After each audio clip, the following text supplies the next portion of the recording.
नमस्कार मित्रमैत्रिणींनो, माझ्या यूट्यूब चॅनलमध्ये तुमचं स्वागत आहे. दख्खनचा राजा ज्योतिबा, महाराष्ट्राचं लाडकं दैवत. कोल्हापूरच्या वाडी रत्नागिरीवर वसलेलं हे देवस्थान लाखो भाविकांचं श्रद्धास्थान आहे. पण मंडळी, तुम्ही अनेकदा ऐकलं असेल की लोक ज्योतिबाला खेटे घालतात. काही जण 5 रविवार तर काही जण सतत 5 आठवडे हे खेटे घालतात. पण हे खेटे घालणं नेमकं आहे तरी काय, आणि ते का घातले जातात, यामागची पौराणिक कथा आणि महत्त्व चला या व्हिडिओमधनं जाणून घेऊयात. कोल्हापूरच्या उत्तर दिशेला असलेल्या डोंगरावर, ज्याला आपण वाडी रत्नागिरी म्हणतो, तिथे ज्योतिबाचं भव्य मंदिर आहे. पौराणिक कथेनुसार ज्योतिबा हा भगवान विष्णू, ब्रह्मा आणि महेश या तिघांचा मिळून झालेला अवतार मानला जातो. मात्र मुख्यत्वे ते शिवाजी म्हणजे केदारनाथचे रूप आहे असं म्हणतात.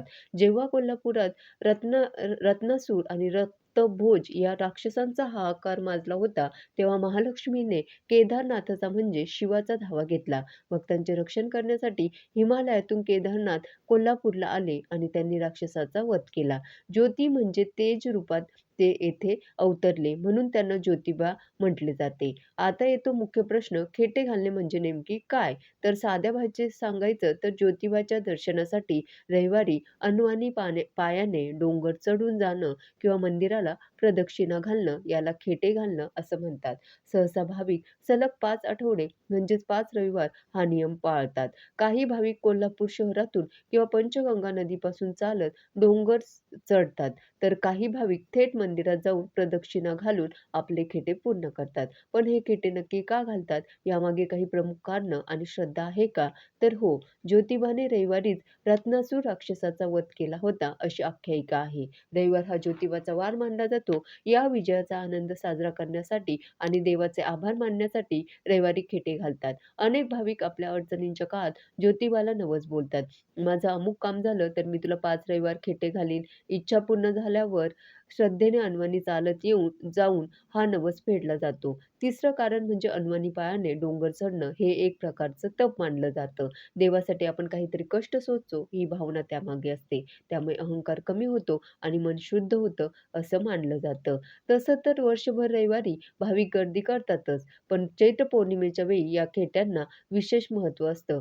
सासन काठ्या म्हणजेच उंच काठ्या घेऊन मानाचे लोक आणि भाविक या काळात मोठ्या संख्येने डोंगर चढतात. गुलाल आणि खोबऱ्याची उधळण करत डोंगर चढताना तो माहोल अनुभवण्यासारखाच असतो. पण मंडळी, ज्योतिबाचे खेटे घालताना किंवा दर्शनाला जाताना ते दर्शन यमाई देवीच्या दर्शनाशिवाय अपूर्ण मानलं जातं.